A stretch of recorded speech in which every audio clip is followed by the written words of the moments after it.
This is literally all my car is, in these two parts right here.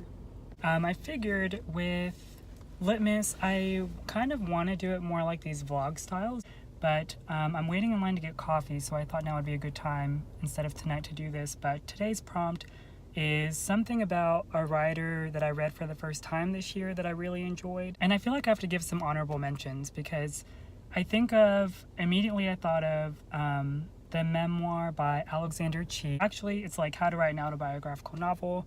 I'll sort of blip it right here.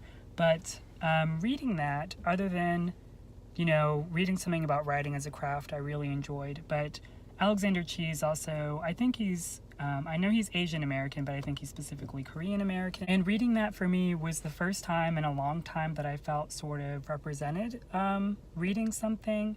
And, apart from this year, at least thinking of other things with representation, like I was really obsessed with the show Terrace House, and I still kind of am. But representation is never something I specifically think about in books, not until I read that book by Alexander Chee, and sort of familiarizing myself with that because I'm half white, but I'm also half Filipino, and so I feel like I live in a very white area, so it doesn't really occur to me to think of representation. But otherwise, I really like Alexander Chee. I don't think I'm really interested in his novels or anything, but you never know. Thinking of another writer or another honorable mention, I think of Elena Ferrante definitely with the My Brilliant Friend series. I gobbled all those up.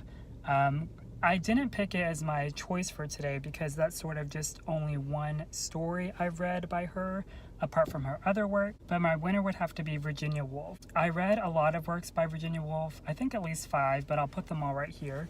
And I don't know, just with all of her works, there's something for everybody, I truly believe, in Virginia Woolf's writing. And I feel like when she writes, I've mentioned this before in videos, but I feel like she's not only just writing, but she's writing for something to evolve herself as well. But my favorite work by her by far is The Waves, about these friends who over the span of years just sort of grow. And that's a very common thing in Virginia Woolf's novels, with a set of characters that you feel like you get to know very intimately. And I don't know, I think it's so representative of life.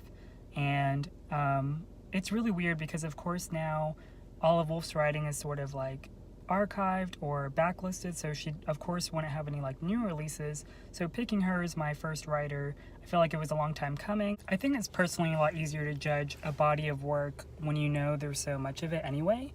And because of that, not that I want writers I like that are still alive to die soon, so we can get to know more about them, but I feel like with Virginia Woolf, other than her attachment to her career as a writer, I feel like there's so much we know about her from studying her in English classes or whatever about who she was as a person. So I think that makes my perception and even my appreciation of her much stronger. And that really makes me wonder about what writers do we have today that will be taught in classrooms to where we might have a better impression of them after they've lived their life, so that way future generations can articulate our own future classics. I think she's very talented, and subjectively, I think knowing about her livelihood since reading some nonfiction essays that she's written, I think knowing that relationship between herself as a writer and then her works is why she's the best writer I've read this year. Because reading just one of her books doesn't really feel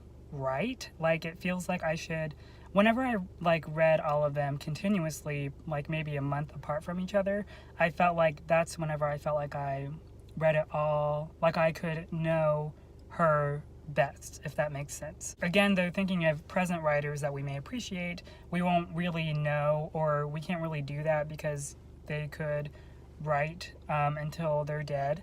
But yeah, I think a lot of people wonder where to start with Virginia Woolf, and for me, I would say start with The Waves. I think it's surprisingly simple, but very true to itself, if that makes sense.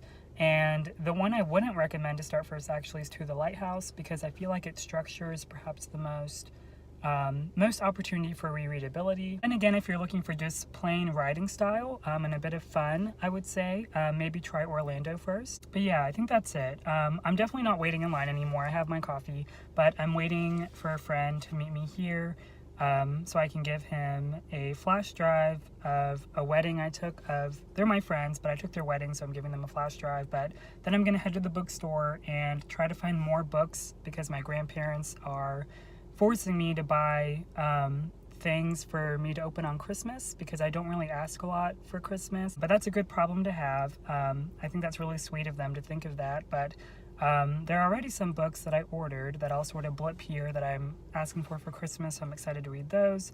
And maybe, who knows, they could be my new favorite writer of 2019. Alright, so I think that's everything, but thanks for watching, and I'll see you guys tomorrow.